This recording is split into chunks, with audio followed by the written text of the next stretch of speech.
You know what's weird about rich real estate investors? Most of them are deeply afraid, not of failure, of sitting still. That's why they can own 47 properties and still refresh Redfin like a divorced raccoon looking for emotional closure, because real estate investing isn't just about money.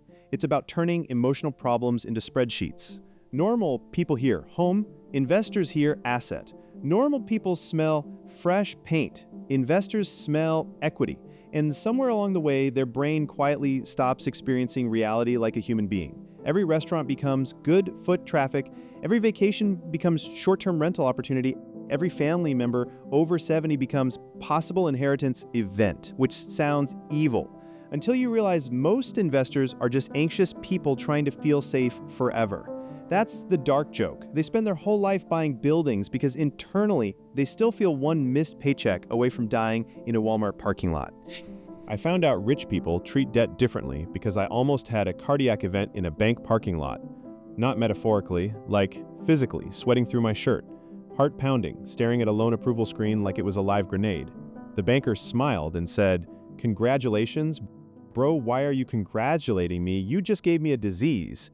This man handed me numbers so large, my ancestors briefly woke up to die again, and the craziest part, the guy sitting next to me, another customer, looked completely calm. This dude was casually eating trail mix while discussing a $2 million mortgage. $2 million. I panic when Netflix raises prices by $3. This man was discussing debt like he was ordering mozzarella sticks.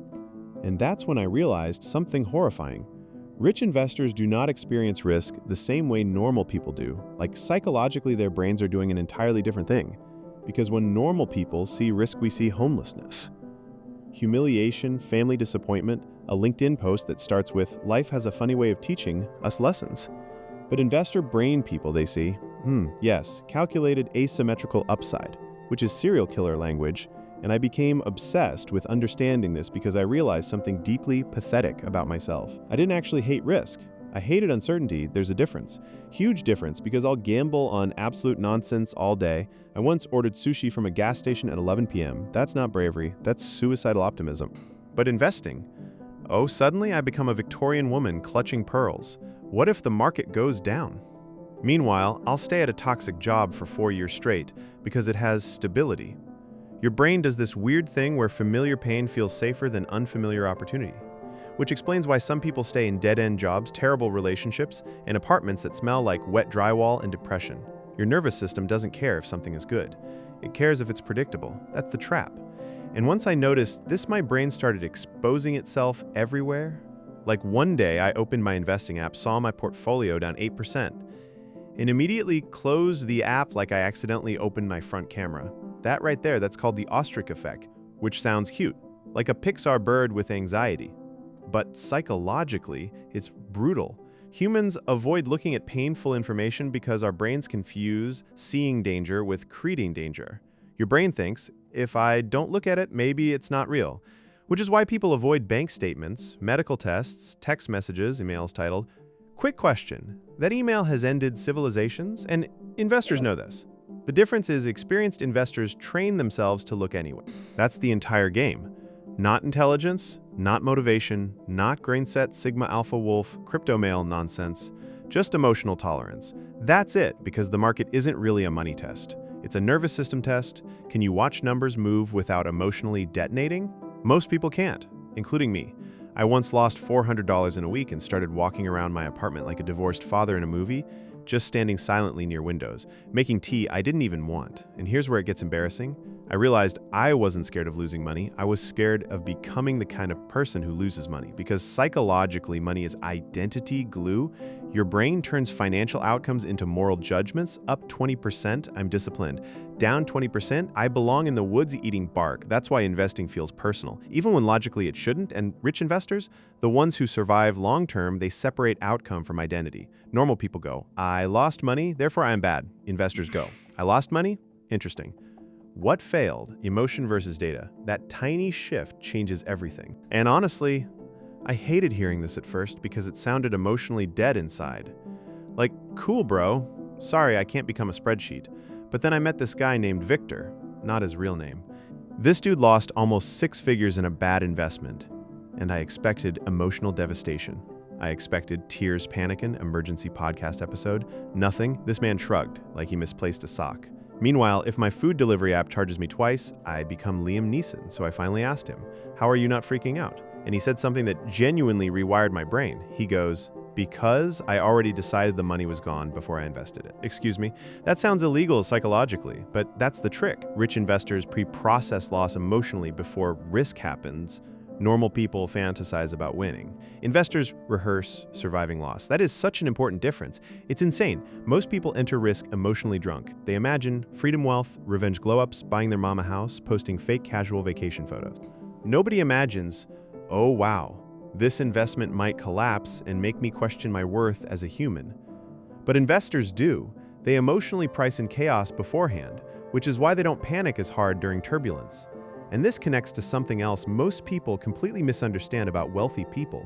Rich investors are not fearless. A lot of them are actually deeply paranoid, like emotionally raccoon-like, always scanning for danger.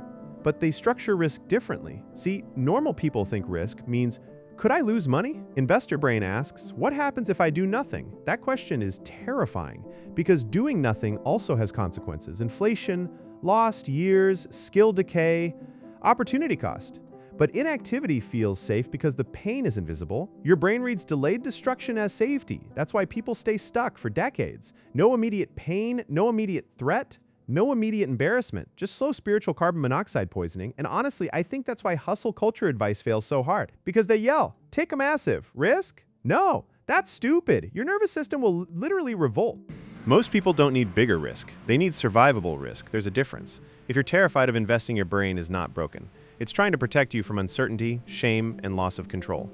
The problem is it overprotects you into paralysis, like an overbearing parent emotionally duct taping you to a chair. So here's the mental hack that finally helped me stop behaving like a frightened medieval villager every time money was involved.